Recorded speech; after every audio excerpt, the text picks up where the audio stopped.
कांग्रेस के पदाधिकारी उपस्थित हैं, सभी पत्रकार साथियों का आज के पत्रकार वार्ता में स्वागत है। लोकसभा के चुनाव घोषित हो चुके हैं।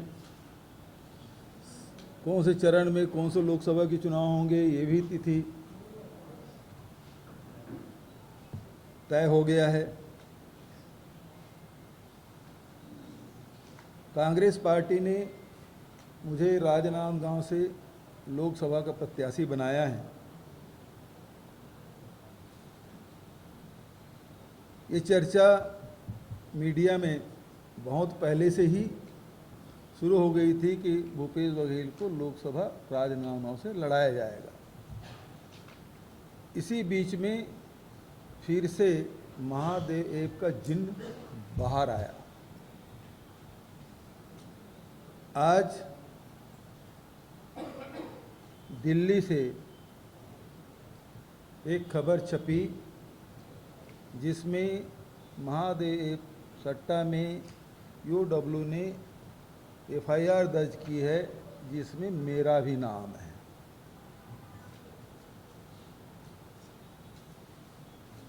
बहुत ही सामान्य सी बात है, यदि थाने में या फिर यूडब्ल्यू में एफआईआर दर्ज हो तो उसी दिन उसको अपने वेबसाइट में उसे डाल दिया जाता है। एफआईआर की कॉपी आप देखेंगे, ये 4 मार्च के एफआईआर की कॉपी है।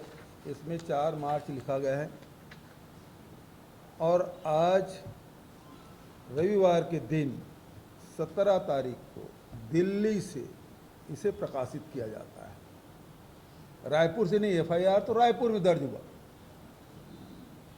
तो फिर 13-14 दिन तक क्या करते रहे? जैसे कि आप सब जानते हैं कि लीकर में और दूसरे कोल में सब एफआईआर दर्ज हुआ और तत्काल उसको वेबसाइट में डाल दिया गया। इसे क्यों नहीं डाला गया? दूसरी महत्वपूर्ण बात यह है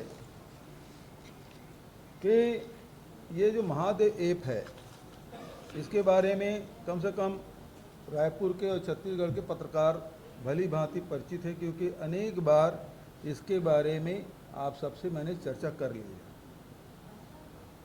2022 में इसके खिलाफ हम लोगों ने एफआईआर दर्ज किया। पहला एफआईआर दुर्ग में, फिर रायपुर में, बिलासपुर में, अन्य जगहों में करीब 72 एफआईआर दर्ज किए गए और इसमें लगभग 450 गिरफ्तारियां हुई। उड़ीसा में, बंगाल में, अन्य प्रदेशों से भी गिरफ्तारियां हुई।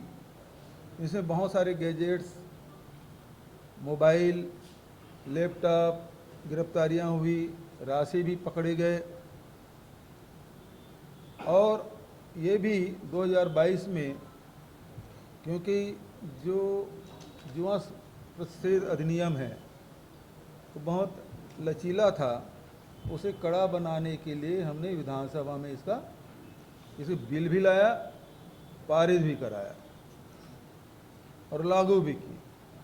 पूरे देश में महादेव ऐप जो सट्टा है उसके खिलाफ यदि कार्रवाई की गई, केवल छत्तीसगढ़ में और थोड़े बहुत ने व्यापक पैमाने पर किया गया। और इसमें 1000 से अधिक खाते सीज किए गए, 200 से अधिक एटीएम कार्ड जब्त किए गए। लेकिन महत्वपूर्ण बात यह है कि यहाँ उनके कोई हेड ऑफिस नहीं है, ये संचालित कहीं और से होता है। इस बीच में रवि उपल और सौरभ चंद्राकर के खिलाफ लुकआउट सर्कुलर भी हमने जारी किया।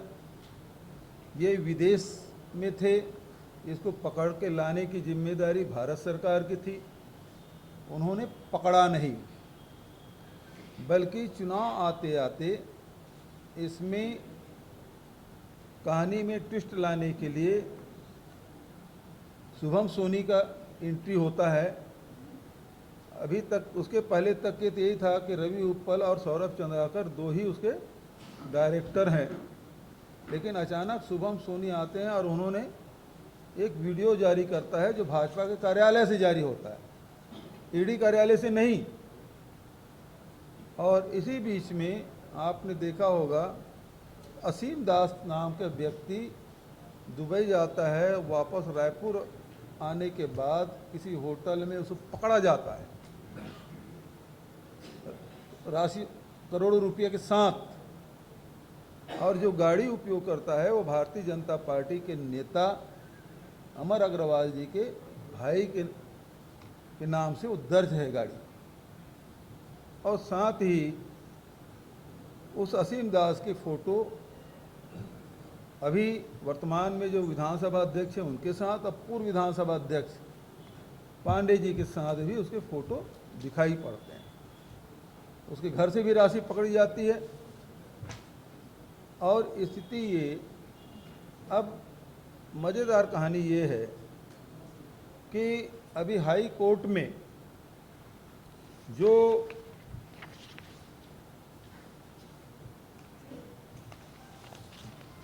काउंसलेट जनरल जो दुबई के हैं, उन्होंने हाई कोर्ट में ये अपना बयान दर्ज कराया है, जिसमें वो साफ इनकार करते हैं कि शुभम सोनी जो काउंसलेट जनरल के सामने उपस्थित होकर बयान दिए हैं उसे वो साफ इनकार करते हैं,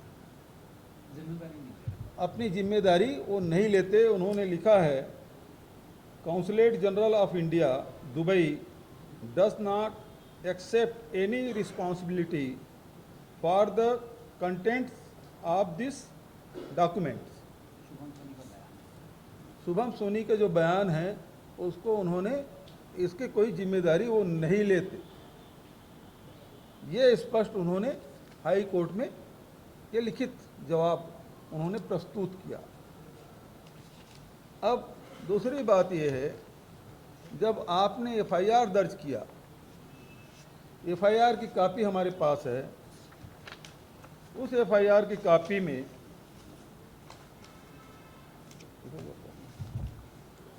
के कॉपी में आप देखेंगे कि 6वें नंबर पे मेरा नाम लिखा हुआ है और इसमें जो धाराएं लगी है 120B, 34, 406, 420, 467, 468, 471, ये इसमें दर्ज। दूसरी बात ये है कि इसमें जितने महादेव के प्रमोटर और दूसरे लोगों का नाम इसमें उल्लेखित है, लेकिन आप ये जो बॉक्स में आप नाम पढ़ेंगे तो इसमें महादेव बुक ऐप के प्रमोटर द्वारा ऑनलाइन बेटिंग ऐप के इस आपराधिक कृत्य के विरुद्ध वैधानिक कार्रवाई को रोकने के लिए विभिन्न पुलिस व प्रशासनिक अधिकारीगण तथा प्रभावशाली राजनीतिक व्यक्तियों का संरक्षण प्राप्त किया गया, जिसके एवज में उन्हें नियमित तौर पर प्रोटेक्शन मनी के रूप में भारी राशि दी गई। इसमें कहीं भी मेरे नाम का उल्लेख नहीं है।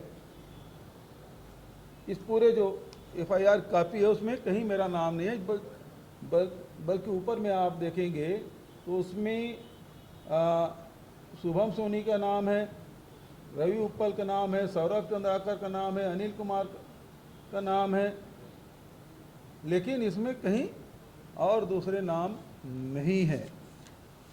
ये विशुद्ध रूप से ये राजनीतिक एफआईआर है, जबरन मेरा नाम डाला गया है, दबावपूर्वक डाला गया है। और इससे स्पष्ट हो जाता है कि ये राजनीतिक प्रतिशोध के चलते ये एफआईआर किया गया। दूसरी महत्वपूर्ण बात यह है कि गूगल को हमने ही लिखा था कि इसको महादेव को बंद किया जाए, तो हमारे निवेदन पे बंद किया गया, लेकिन बहुत सारे और जो बैटिंग ऐप, मतलब इस ऐप में वो दूसरे और उसमें चला लगातार इसको चलाया जा रहा है। आज भी महादेव सट्टा बंद नहीं है। 4 महीना यहाँ राज्य में भारतीय जनता पार्टी की सरकार है और केंद्र में पिछले 10 साल से सरकार है। तो अभी ये सट्टा बंद नहीं हुआ है। तो ये क्या मोदी जी की गारंटी और विष्णुदेव के सुशासन के महादेव सट्टा चल रहा है साए साए?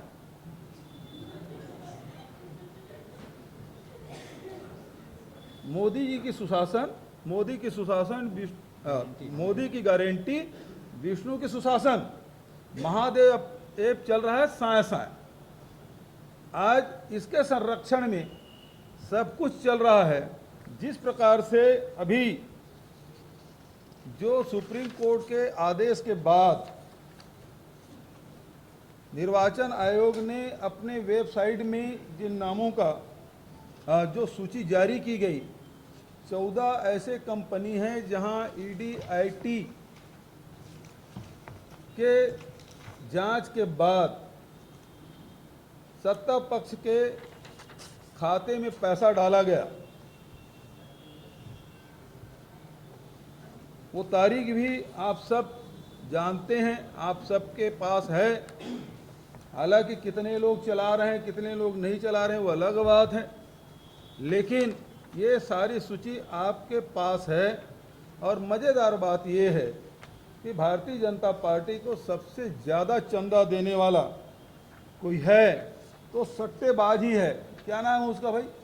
Future gaming and hotel service. Future gaming and hotel services. ये 2 अप्रैल से लेके 7 अप्रैल तक 2022 को, उसके पहले छापा डाला और 1368 करोड़ रुपये चुनावी चंदा दिया गया। सबसे ज़्यादा किसी ने दिया है तो ये फ्यूचर गेमिंग वाले दिए हैं। तो क्या ये जो दुबई में बैठे हुए लोग हैं महादेव के डायरेक्टर, उसको इसलिए नहीं पकड़ा जा रहा है कि इनके बीच में कोई लेन देन तो नहीं हो गया, कोई सौदा नहीं हो गया? मैं पहले भी आरोप लगाया था कि विदेश से इसको लाया क्यों नहीं गया। काउंसलेट जनरल के सामने उपस्थित होकर शुभम सोनी बयान देते हैं, उसकी गिरफ्तारी क्यों नहीं होती? ये स्पष्ट है कि अब ये आज जिस प्रकार से मीडिया में बात आई है, 4 मार्च को एफआईआर होने के बाद 17 तारीख को ये प्रकाशित हो रहा है, तो ये सोच समझ के इसको डाला गया है, वो भी दिल्ली से। इसका अर्थ सीधा है कि वो राजनांदगांव लोकसभा के चुनाव भारतीय जनता पार्टी हार चुकी है या हार मान चुकी है। ये स्पष्ट है कि वहाँ के चुनाव वो हार चुके हैं और इस कारण से बदनाम करने के लिए इस प्रकार की चीज़ें लाई गई है। और न केवल राजनांदगांव बल्कि मेरे लोकसभा चुनाव लड़ने से निश्चित रूप से भारतीय जनता पार्टी को भारी नुकसान पूरे प्रदेश में हो रहा है। इसको अध्ययन करने के बाद, इसको 13-14 दिन में सर्वे कराने के बाद इसको डाला गया है आज संडे के दिन। आप लोगों की तरफ से कोई सवाल हो तो मैं कहूँगा, जवाब दूंगा, लेकिन ये एक बात मैं कहना चाहता हूँ, ना इन गिदड़ भपकियों से ना मैं डरने वाला हूँ, ना पीछे हटने वाला हूँ।